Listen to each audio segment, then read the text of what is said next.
Vous avez déjà vu cette personne, dans la rue, dans sa voiture, ou même seule chez elle, en train de parler à voix haute, pas au téléphone, pas à quelqu'un d'autre, à elle-même.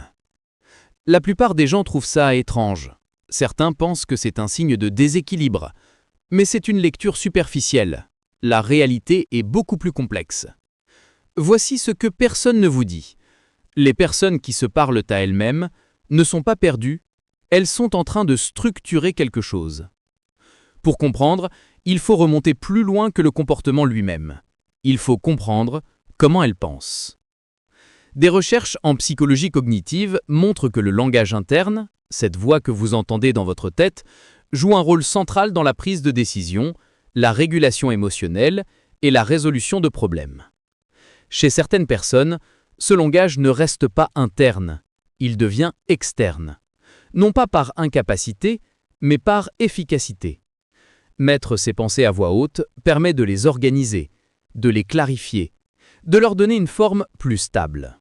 C'est ce qu'on appelle la verbalisation autodirigée. En termes simples, penser à voix haute aide à mieux penser. Et ce n'est pas marginal. Des études montrent que parler à soi-même améliore la mémoire de travail, la concentration et même les performances dans certaines tâches complexes. Mais il y a une autre couche, plus profonde.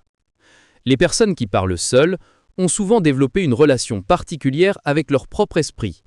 Elles ne fuient pas leurs pensées, elles les confrontent, directement. Là où la plupart des gens évitent le silence, elles l'utilisent. Parce que le silence, pour elles, n'est pas vide, il est rempli de réflexion, d'analyse, de dialogue intérieur. Et parfois, ce dialogue devient externe, non pas par besoin social, mais par besoin cognitif. Maintenant, parlons d'un point que beaucoup ignorent. Ce comportement est souvent lié à un haut niveau de conscience de soi. Les psychologues parlent de métacognition, la capacité à observer ses propres pensées, à prendre du recul sur soi-même, à analyser ce que l'on pense pendant qu'on le pense. Et pour certaines personnes, parler à voix haute rend ce processus plus précis, plus tangible. Mais il y a aussi une dimension émotionnelle. Parler seul, c'est parfois réguler ce que l'on ressent, mettre des mots sur une tension, sur une décision difficile, sur un conflit interne. C'est une forme de stabilisation, un moyen de ne pas rester bloqué dans un flux mental chaotique. En réalité, c'est souvent un signe de gestion active, pas de perte de contrôle. Cependant, il existe une nuance importante. Toutes les personnes qui parlent seules ne le font pas pour les mêmes raisons. Chez certaines, c'est stratégique. Chez d'autres, c'est une réponse à un stress constant, un moyen de se rassurer, de se recentrer dans un environnement imprévisible. Des recherches montrent que la verbalisation à voix haute peut réduire l'anxiété en donnant une sensation de contrôle sur les pensées. C'est une manière de rendre l'invisible visible, de transformer une sensation floue en quelque chose de concret. Mais ce qui est intéressant, c'est la perception sociale, parce que ce comportement est mal compris.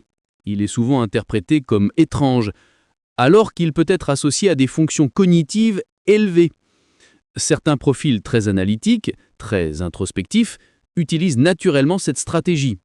Ce n'est pas un manque de socialisation, c'est une autre manière d'interagir avec soi-même.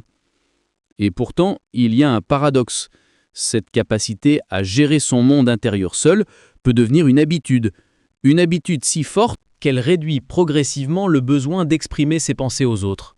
Et c'est là que l'équilibre devient fragile, parce que penser seul est efficace, mais rester seul avec ses pensées peut parfois enfermer. La frontière est fine entre autonomie mentale et isolement, et c'est souvent invisible, parce que ces personnes fonctionnent, elles réfléchissent, elles analysent, elles avancent, mais une partie du dialogue reste interne ou semi-interne et rarement partagée. Ce qui rend ce comportement fascinant, ce n'est pas qu'il soit étrange, c'est qu'il révèle quelque chose, une manière différente d'utiliser l'esprit, une manière plus directe, plus consciente, plus structurée. Alors la prochaine fois que vous verrez quelqu'un parler seul, ne supposez pas qu'il est perdu. Il est peut-être simplement en train de penser plus clairement que la plupart des gens autour de lui. Et peut-être que ce dialogue que vous entendez est exactement ce qui lui permet de rester stable. Si cette vidéo vous a fait voir ce comportement différemment, Abonnez-vous, parce que ce n'est que le début.